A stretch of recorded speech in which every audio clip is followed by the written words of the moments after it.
Congrats on getting beyond $1 million. What got you here won't always get you there. This is a podcast for entrepreneurs who want to reach beyond their 7-figure business and scale to 8, 9, and even 10 figures. I'm Brad Weimert, and as the founder of Easy Pay Direct, I have had the privilege to work with more than 30,000 businesses, allowing me to see the data behind what some of the most successful companies on the planet are doing differently. Join me each week as I dig in with experts in sales, marketing, operations, technology, and wealth building. And you'll learn some of the specific tools, tactics, and strategies that are working today in those multi-million, 8, 9, and 10-figure businesses. Life can get exciting beyond $1 million. Well, Steve Sims, I'm so glad that you came to hang out. Thank you. Absolutely. We're at Traffic and Conversion Summit, which is your first. Yeah. My 11th or something. I was the very first one in Austin, Texas in, I think, 2010. And Ryan and Perry literally sent an email out 2 weeks before the event and said, yeah, let's just see if we can get people in a room. So, fast forward, 5,000 or so people here, but a good place to connect. Oh, yeah. And we connected ultimately through, I think, Genius. But you're an interesting character for lots of reasons. One is that you look funny like me, which I like. 2 is that you do crazy stuff for other people and you facilitate amazing experiences. And that's kind of how you were introduced to me in the first place. And before we turned on the cameras, you were talking about your experience that you had as a concierge, like being very good at facilitating experience and where you went from there. But why don't you give some backdrop on some of the crazy shit that you facilitated for people? Because I know you have amazing stories and they're out of control, like they're out of left field. I never thought they were, which was the funny thing for a start. I was never, like any entrepreneur, if you say to them, bet you can't do this for $10. The entrepreneurs never focused on the $10. They're focused on the challenge, aren't they? Yeah. So that was always me. But my challenges got bigger and bigger. And they started off by getting people in the nightclubs and restaurants, that they didn't have reservations for. And then it ended up being things like sending people down to the Titanic. I closed a museum in Florence, the Accademia di Galleria, because a client wanted a really cool meal. Sorry, dining experience was the parameter in Florence. And I closed down the museum, set up a table of 6 at the feet of Michelangelo's David. And then while he's having dinner in his completely own museum at 9 o'clock at night, I had Andrea Bocelli come in and serenade him. But I've had drum lessons with Guns N' Roses, piano lessons with Elton John, walked the white carpet with Elton John's Oscar party. We had a client that we both mutually know who said, I want to meet the rock band Journey. Can you get me backstage? And I thought, well, that's a bit naff. So I actually got him on stage and he sang 4 tunes as the shortest term lead singer with the rock band Journey. Funny enough, here in San Diego, like 7 years ago. So I was the guy that Forbes an entrepreneur called the real life Wizard of Oz, because I went out to find what your goal and dream and fantasy was and see how I could spice that shit up. And that's what I did for 25 years. Well, I love that. Where was the shift?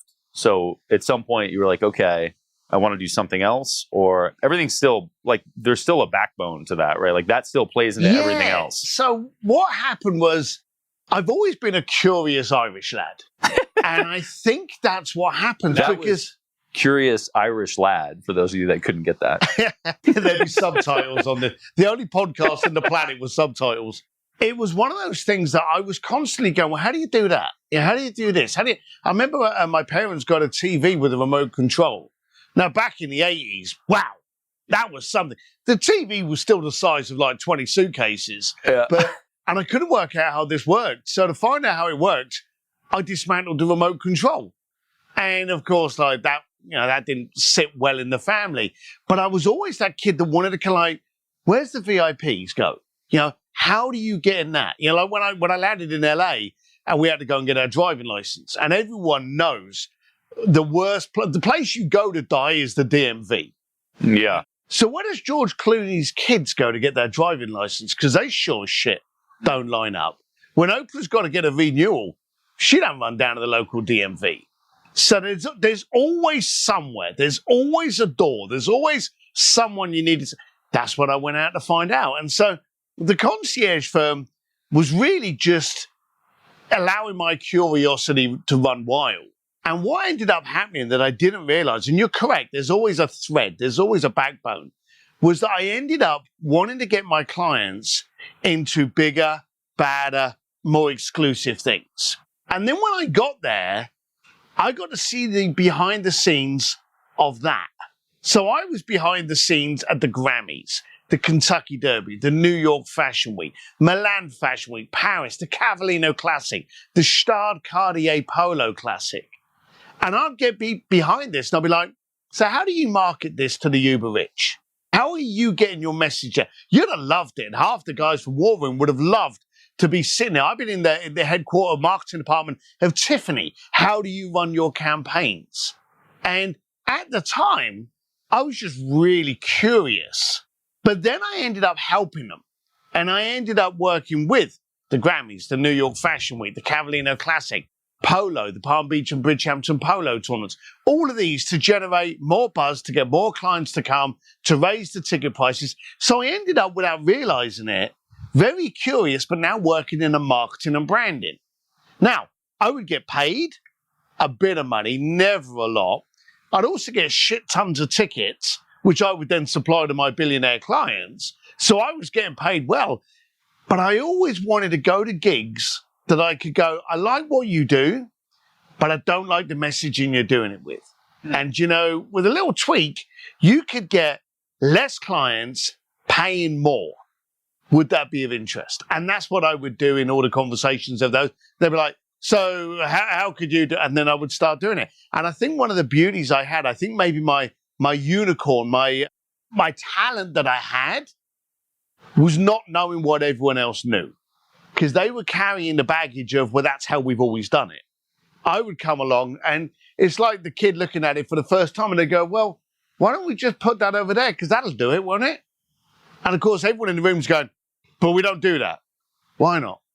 And then when they did, the lights would come on and they'd be like, oh, how did you see that?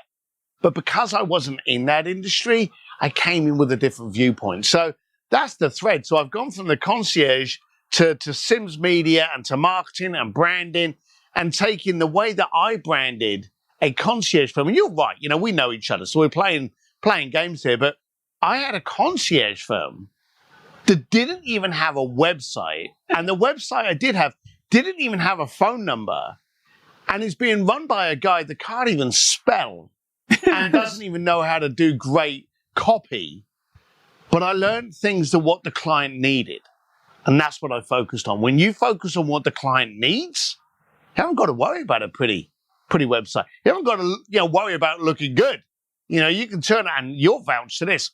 Black T-shirt, tattoos, jeans, 9 times out of 10 on a motorbike, everywhere in the planet, you know? With brown juice. Yeah, with brown juice. But that's always been me. Yeah. But seriously, if you turned around and went, okay, you're going to run a luxury concierge, right. You're going to run it from a guy that rides around on motorcycles, maybe curses a bit too much, and you catch him at 11 o'clock at night and he's probably leaning up against the bar with a couple too many old fashions in him, you're going to go, that ain't going to work.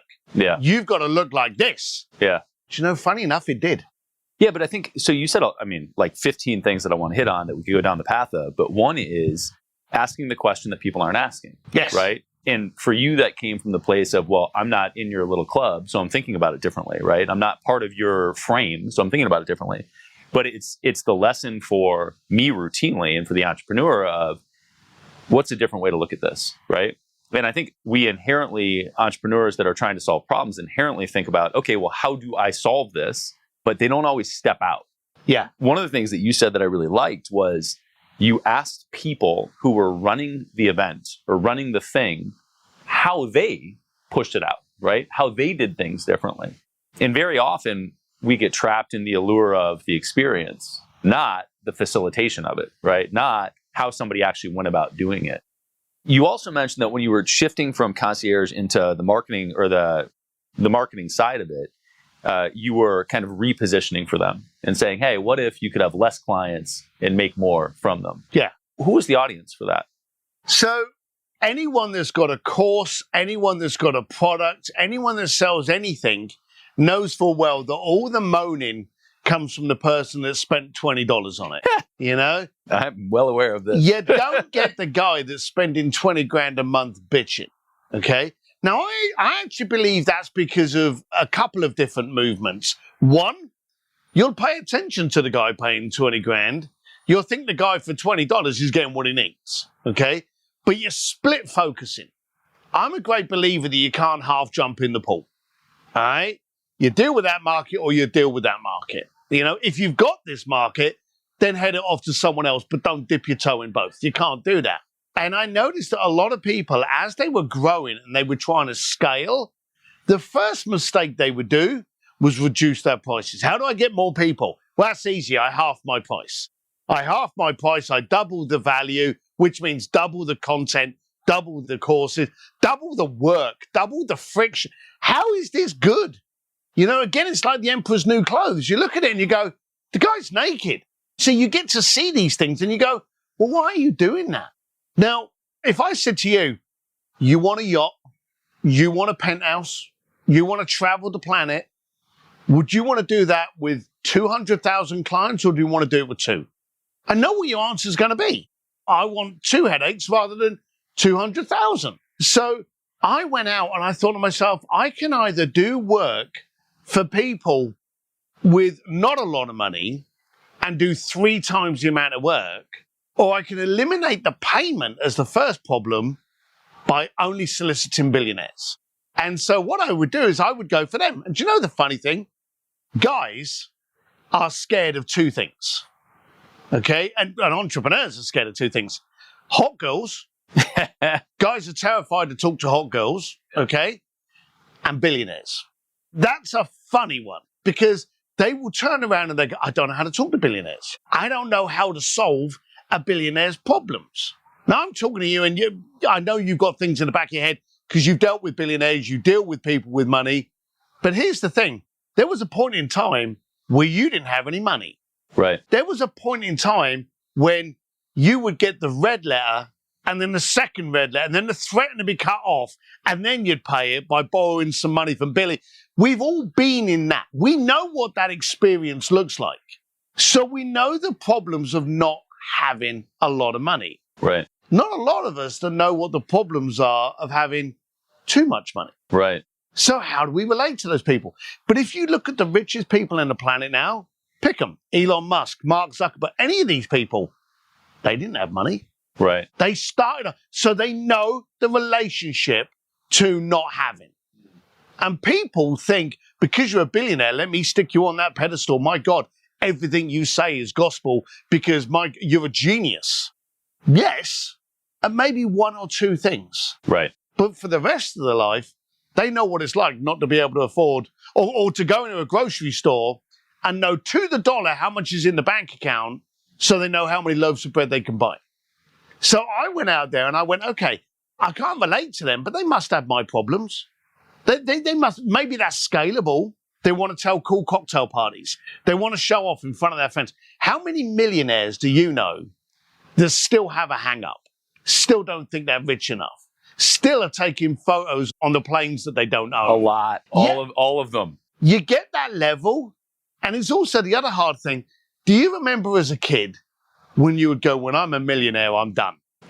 And then you hit $1 million and you go, I'm still poor as fuck, you know? Yeah. If you're a millionaire, you can't be living in Manhattan, LA, or any of these places. You've got a tiny little apartment and a shitty car. And the question is, even if it doesn't matter the number, because even if whatever your number is, you know, like, are you rich? Yeah. Right? Purely monetarily. And like, you can define the word rich in many other ways, right? But if you're just talking about money, what is rich? And there are people that have $1 million that live in rural Indiana, right? That will call themselves rich. Yep. And there are people that have $100 million and would be like, well, I'm not like rich, right? There's the guy or girl that has 7 billion or 8 billion or 100 billion, whatever, right? So there's definitely frame involved there. And also there's a mindset shift and there's also a functional difference. So one of the questions that I have is when you didn't have money and you were approaching these people, like, how has your frame of how to approach these people changed, if at all, right? From early days to today. So funny enough, it's gone on a U-bend and it went bad in the middle. Okay. Okay. Tell me about that. At the beginning, I had nothing to lose. I had a shitty old Honda and I used to just turn up to these affluent parties and I just used to find people talk to them, and quickly try to find a reason for them to want to engage in me. Whether it be talking about that car, talking about this, trying to find something that they like that they had a problem with. Yeah, I love your car. Yeah, so do you find troubles with anything like that? Well, I can never park the thing. Good. If I know valet boys, or if I know secret parking spaces, now I'm a solution to it. So I was scattergun at the early stage. But I'd be very direct. What's your problem? Forget me. Let's talk about you. People love talking about them. So I would always focus on, hey, Brad, how you doing? Why are you at traffic and conversion? Ask a question. Why are you here? What are you hoping to get out of it? When you go home and in a month's time you're implementing something, what's that implementation going to be? And what problem is it solving that you turned up here with? I'm focusing on, and you'll talk to me all day about that without looking at me going, God, is this guy going to mug me? You're focusing on your problem, and now we're having a conversation. Then I started to get more and more people, and I started to get richer clients, and I was starting to make money, and I'm starting to live well. And then I woke up one day and I got a contract with Ferrari. And it was the 50th anniversary of Ferrari. And I was handling about 3 parties for them in Monaco during the Formula One Grand Prix. Fun. The number one event, the number one location for the number one brand celebrating a half a century. It was everything. And I was the one. We were compiling guest lists. And it was everyone that was anyone at that time. Sultan of Brunei and his closest friends. It was Hugh Grant and Elizabeth Hurley, who were the it couple at the time. The 2 big actors at the time were Terminator and Rambo. Stallone and Schwarzenegger. Yeah. We had those coming. So, and of course, our Cannes Film Festival was only the week before, and then they would come over and stay. So we could get absolutely anyone, royalty, singers, anyone that was anyone was at these events, and I shit myself. I had been doing this for about Literally? 8 years. Well, I don't know, but maybe. About 8 years I'd been doing this. And I woke up and I was living in Switzerland, penthouse in Geneva, overlooking the Cour de Bastion. Life was good. And I woke up one day and I went, hang on a minute. I'm going to Monaco, which, bear in mind, this was my 3rd or 4th time. So I wasn't a newbie at it. And I'm like, I can't go like this. What are they going to think? Worst thing an entrepreneur can ever happen. That little doubt devil gets into you and it don't come up with smart answers. And I'm sitting there going, I've got to change. And I said to Claire, I went, I've got to change my appearance. I've got this contract 1 month away. I got this contract. And, oh my God, I got it. We went out and we got suits. I got a watch. I remember the watch was the price of the car that Claire was driving. Oh, God. I did all of this kind of stuff. Took out my earrings. Took everything out. And I went down to this event. Played the part. Played the part. And there's a picture. I've got a couple of pictures still in my office. I bought a Ferrari. I've only had about 3 or 4 cars in my life. I bought this Ferrari, drove it down from Geneva. Got to admit, that was a great experience. Yeah, I bet. That was fun. But there's a picture of me leaning up against this car outside my party in my suit, trying to look all that. Yeah. Wasn't me. And then there's another picture of me inside the party. I'm up at the bar, my usual place, and I've got Arnold Schwarzenegger here, and I've got Sylvester Stallone, who at the time were the largest actors at the time. Yeah. And we're sharing a joke. So it's like a very kind of picture. It's a great picture. Yeah. If I'd have been me. But I wasn't. We often joke that was the greatest party that I never went to. This prick in the suit and watch went to. And that doubt came in. And I came back and I went, people don't care what I look like. I'm an ugly guy with a funny sounding voice and that kind of thing, But this is me. If I draw attention to it, then I'll bring their attention to it. But if all the focus is on them, they don't care. So literally I went home, got those photographs back, saw that I had sold myself out, put them all away, got rid of the car that afternoon, hocked the watch, got rid of that, and I went back to the black T-shirt and jeans and started communicating with people again. And something funny happened. All the people during this minute 3 or 4 month period that I had kind of got interested in me were interested in the superficial. All of the people that I had been able to just sit down with and crack a beer with yeah. had left me. And I remember going back, and there was a couple of people that I spoke to afterwards, and they went, "Glad you're back." And I went, "Was it that obvious?" They went, "Yeah, you went. We didn't know. There was a couple of conversations we were having. We didn't know if you'd come back." And it was that apparent that I had left who I was to become someone who I thought you would find more intoxicating to do business with. Right. So that was the U-bend. So now, as you know, I'll deal with billionaires. I'll go up on stage. I'll go to networking events. I'll go to galas. And this is what you're going to get. Yeah, I love that. So this is like the journey of figuring out both you and also perhaps what's effective in accomplishing the goal that you're after. And those may or may not be the same thing. So let's talk execution of these things. So there are tons of reasons that you might want to garner the attention of somebody like that. One is PR, right? When you work with clients, what are the tips and tricks to get that attention? How do you implement that stuff? What's the practical advice for somebody that says, hey, I want to be able to, why don't we start with why? Why do any of it, right? Why do you want to work with a billionaire? And why might one of your clients? Right. And then what does the path to that look like? Great question. So a lot of people want to work with celebrities because of the visual attention. You know, I could introduce you to 10 of my clients, you'd get drunk with them, you'd have a good laugh, and you wouldn't know that they own things like countries. You just have no idea who they are, okay? Because for every Mark Zuckerberg, there's 10 around him that you don't know who they are. For Elton John, you don't know who his manager is. You know, you don't know who his publicist who's been with him and owns 5% of anything he ever does. You don't know those people. You don't know the people that put the money up for the Brad Pitt movies. The Brad's walking home with 10 mil on that movie, and this guy's walking home with 200. Right. You don't know those guys. Yeah. So a lot of people look at the celebrities because it's an instant pull into the public eye. So if you're going to run a tech company, what's the visuals if Elon Musk becomes an investor? Okay, so there's the visual side of it.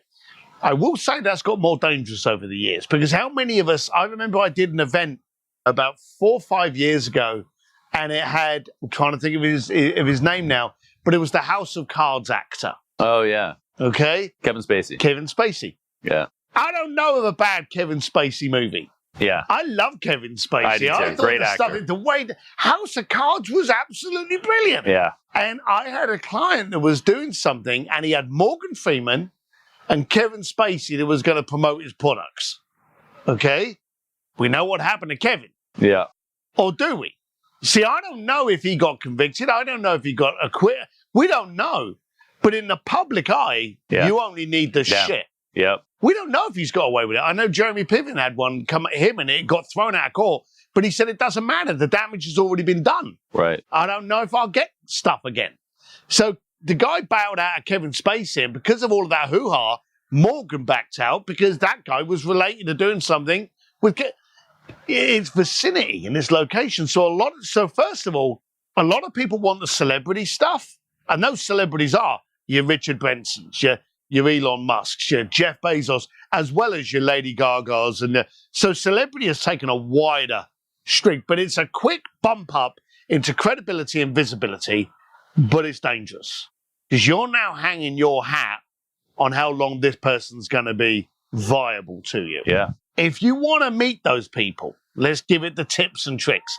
Very, very simple. And I've worked with all of the above that I've mentioned. This is what you do. You find out where they're going to be, what charities they support, what galas they go to. Hey, you can Google and find out where their kids are going and go to that school gala, okay? Find out where they are. All of those things I've done, okay? You walk up to them with a bit of research of how you're going to help them, okay? You've done your research, but this is the most imperative part that most people go wrong. You walk up and you go, "Hey, Brad, how you doing? My name is Steve Sims, and you don't know me." Okay. People forget that bit. How many times with your podcasts, with your look, with everything that you do, how many times, especially in something like traffic and conversion, people come up to you and they go, "Brad, how are you?" And you're stood there going, "Who the heck is this Have I, are we mates? Have we gone out hanging out? How do I know? That's a great point, man. And you are frozen. Yep. And how many times do you have people that go up to ask a celebrity for their autograph and then coming away going, well, that person was a dick? No, they are just, this thing up here is going, do I know you? Are you the daughter of one of my mates, one of my backers, one of my investors? Help me out here. My head's going to explode. Wow. And all that's going on. Yeah. And you've had it. Yeah. I've had it. I'm still there going, who are you? Yeah. We're unique looking characters, so people remember us. Yeah. And only in this tiny little frame relative to like a celebrity. Bingo. Right? Yeah. The celebrity is frozen. Okay. And so when you walk up to these people and you go, hey, my name's Steve Sims, you don't know me, what does that do? It relaxes them. They can go, phew. Now, the second they relax, question number 2 comes in. And it's very primitive. What are you after? Selfie, you're going to pitch me on your product, or you're going to do. So you've got to feed that quickly. Hey, my name's Steve Sims. You don't know me, but I know you have a podcast. I know it's a great podcast. Have you ever thought of how you can get it on Alexa and treble your viewership? I'd like to be able to help you with that. Would that be of interest? And you fire something. I've gone to people and I've gone, hey, I know you're working on this. How are you going to get the exposure on that? Have you looked at how podcasts could help the platform? What media are you using to generate it? I own a media company. Have you looked at these 3 points of media at the moment? You give them something based on a problem they have. Now, you think people haven't got problems? Everyone's got problems. Everyone. There is always someone richer, prettier than you sitting in a seat in front of you. So you walk up to someone, hey, I hear you love electric guitars. How would getting a guitar lesson by Slash be? Would that be of interest to you? Yeah. Hey, I hear you like fast cars. Have you ever driven around the Le Mans circuit with, I don't know, a past Le Mans winner? Would you like to do that? Oh, I'd love to do that. All those kind of things. Would you like to sit down and have dinner with Elon Musk? Just one of these things. Now, those are big things. Yeah, a lot of the listeners may be sitting here going, well, I couldn't do that. Right. Okay? I walked up to a guy. Can't tell you his name because I'm still working with him 6 years later. Okay? Silicon Valley guy. I wanted to work with him. I knew what he was working on. I knew the party he was going to be at. And luckily, it was Elton John's party, which, funny enough, I saw him on the guest list because I was working the party. So I've been trying to find him. Whoa, he was coming in my garden. So I was happy about it. So I did my research on this guy. Now, he's not Elon, but he's a big venture capitalist. Okay? And I knew he was working on one of the projects. And I wanted him to work on one of my projects. So I knew what I wanted. Okay? So I did my research on this event. And people love threes. I'm going to tell you the 3 ways you can get rich. I'm going to tell you the 3 ways how you can lose weight. I'm going to tell you the 3 ways how you can get the best night's sleep. I can get you 2 ways. No, I don't want to know that. But if I tell you the 3, you're interested. If I tell you 5, you're too bored. Yeah. Everyone loves threes. Yeah. So this guy was working on strange rule of 3. It's weird. Yeah. Okay. So I had seen what he was working on. Okay. And I had to come up with 3 ways to make what he was working on better. I came up with the first one. I could see a problem. And it was on the surface. I didn't know the background of the project, but I could see something. The next one was distribution. Because distribution and awareness and raising money, these are all the common problems. Okay? So I found these. Number 3, I had to come up with a 3rd problem that I could overcome. And I came up with a real bollocky one. I can't even remember what it was, but I had to nail the 3. So I walk into the party. I see him, eyes locked, walking over there. You can see him looking at me. And of course, you notice us when we're walking towards you. Yeah. Okay? I could see the guy go, because I'm coming at him. Yeah. And and I went, hey, how you doing? Sorry to stance you up. My name's Steve Sims. You don't know me. Okay? All of a sudden he goes, oh, like this. And then he goes, yeah. And he leads, because now it's kind of like, well, what do you want? Yeah. Right? And I said to him, but actually, I saw something on the news that you're working on this project. And you take it for what it's worth, but I own a consultancy company I did at the time. And I said, and I just got 3 things just popped into my mind, how this could trip you up. And I don't know if you looked at, would you be interested in me telling you what I noticed? And he went, all right. Oh, and well, the first one is blah, blah, blah. But I thought if we did this, because no one wants more problems. You don't want me turning up to you and going, hey, Brad, you're putting on weight there. Right. And then walking away. That doesn't help you. No. You know? It's just irritating as fuck. Damn right. So I went over there and I gave them that and a little solution. Yeah. And of course, the solution, who's going to solve that? Me. Right. Number two, I noticed that you may not have this in place, but I know that with our clients, we've worked on that. So, maybe you can get someone to do that. Of course, again, expose the solution, you look like the solution. Yeah. So third one was blah, blah, and I gave him to him. And he's looking at me, and he's got a few of his little entourage around him, and they're looking at me, and they're kind of like, who's this weird biker that's come over here that's just kind of like telling us about his company? And they're all looking at me inquisitive. Now, I'm focusing on them and their problem. So they're not really focusing on who is this guy. They're now focusing on the solutions I've given him. He starts to laugh, and I'm on about damn near peeing himself. And I'm like, that wasn't the response I wanted. But he's giggling away, and I'm like, all right. And it's going on. He looks at his lackeys. They start laughing because now they've been given permission by him to laugh at me. Now, I'm not the kind of guy that wants to get laughed at too much. So I've let it go on for a few seconds, and I'm like, all right, can't win them all. This one's died. And I go to walk away, and he's bigger than me, and he puts his hand on my shoulder to grab me, to pull me back. Guy's laughing at me, his lackeys are laughing at me, and now he's got his hands on me. Right. This needs to go well quick before it goes bad. So I turn around to him, and I'm not fully turned around, but my head's turned around. He's like, I'm sorry. He said, but we closed that project about 8 months ago. Oh. We shut it down. It was because of number two, that you have walked up into a party, seen, while knowing nothing about the project, and offered a potential solution. He said, that may have actually rescued that project. He said, now I'll never revisit the dead, so we're not going to launch that. But would you be willing to work on retainer and have a look at some of our future projects? Oh, wow. People want solutions. Yeah. They don't give a shit how pretty you are. Screw your pretty websites. Forget your fancy suits. Forget all of that.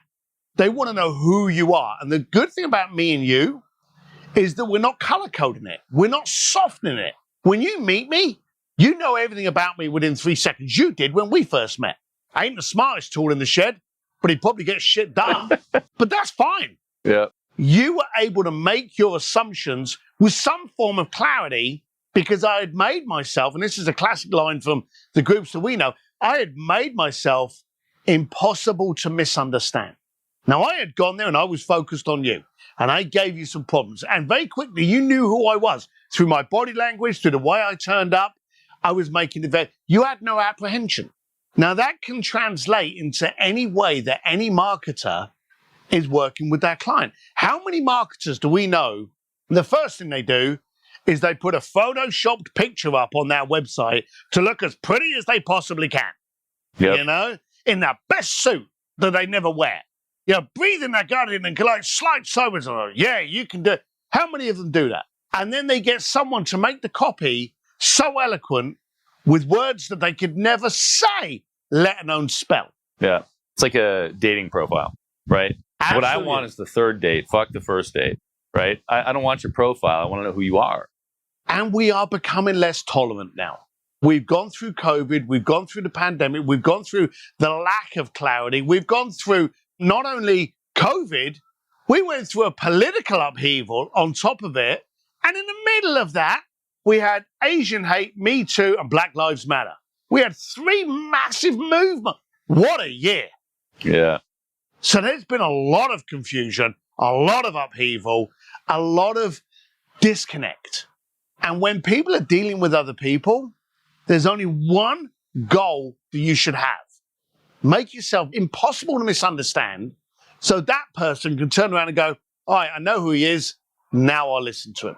And that's what you've got to do. Whether you're dealing with celebrities, whether you're dealing with the head of the PTA, whether you're dealing with someone at your local business bureau, okay? Be clinically clear on who you are so that when you engage the person to demonstrate you are there for them, you're an asset and a solution and not a pretty website.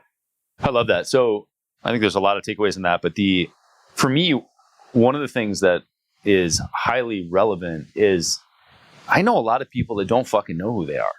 Yeah. Like truth. And specifically the people that start to do really well in life that get lost. And, there's this narrative. We have a mutual friend who's a very good friend of mine, Cameron Harold, and one of his cornerstone books, he's written a number of books, but one is Vivid Vision. And it's, hey, paint this vivid picture of the next 3 years for your company.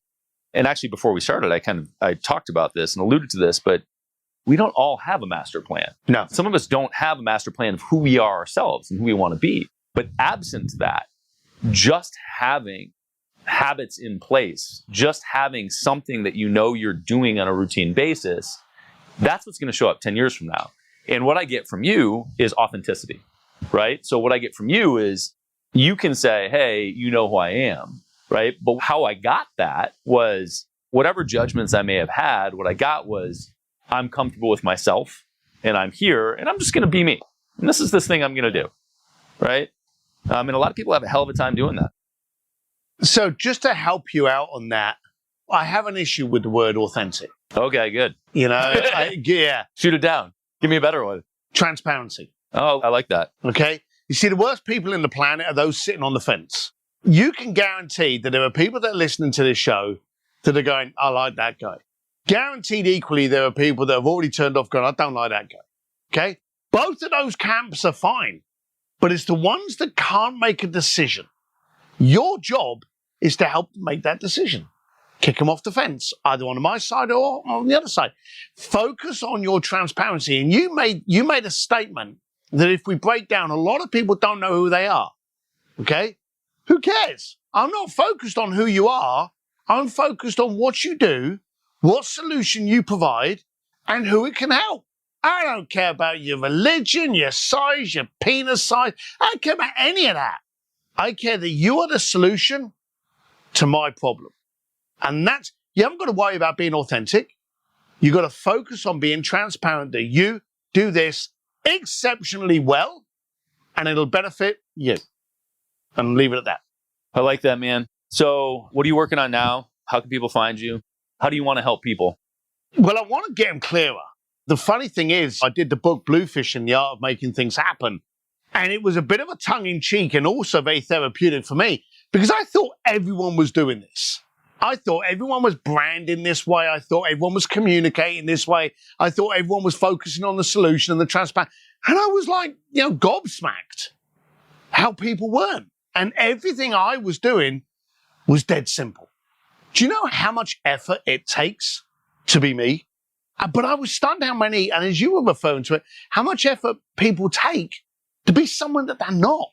So I realized I actually knew a little bit more about marketing and branding than what I was told, because I've been doing it for some of the biggest companies in the planet. And of course, for my travel industry and for others in the travel industry, and then my own personal brand. So we launched Sims.media and we now help breed that clarity in other people's message, get it out there. And as Ryan was saying on stage, messaging is media. Everything now is about messaging. Everything else is just distribution, but you need to focus on what it is you actually do. Make it concise, make it impossible to misunderstand, and then direct it out there. And the rest of it is just how you position it, how you market it out there. But, I am focusing heavily now within Sims Media and helping people define the solution that they have and then find the market that they need to serve. Concise, impossible to misunderstand, distribution. Ain't difficult. It ain't hard. Yeah, well, concise is hard. There's a quote that I never remember the specifics of and always butcher, but it's a Mark Twain quote that is something to the effect of, I was going to write you a quick note, but I didn't have time, so I wrote you this long letter instead. Yeah, I have heard that. People have trouble with brevity. I've noticed people don't get confused the briefer the note is. And with today's technology, I actually video messages and send them to people because I've never spelt anything wrong in that video. So there you go, a little tip trick there. I love that. I'm a big fan of that. The video messages make a huge difference. Oh, it's beautiful. Yeah. Cool, man. Well, I appreciate you sitting down and talking for a while. Looking forward to the next conversation. Cheers, Brad. I've enjoyed it. It's a hell of a backdrop as well. So thanks for having me. Definitely, man. Cool. If you learned one thing on this episode, Share it with another entrepreneur. They need to hear it. Also subscribe so that new episodes just show up on your phone. It's a lot easier that way. And if you want the really good stuff, check out our free BAM! Tactics and Strategies course.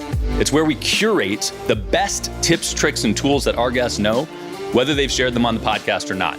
Just go to beyondamill.com. You'll also find previous episodes and show notes at beyondamill.com.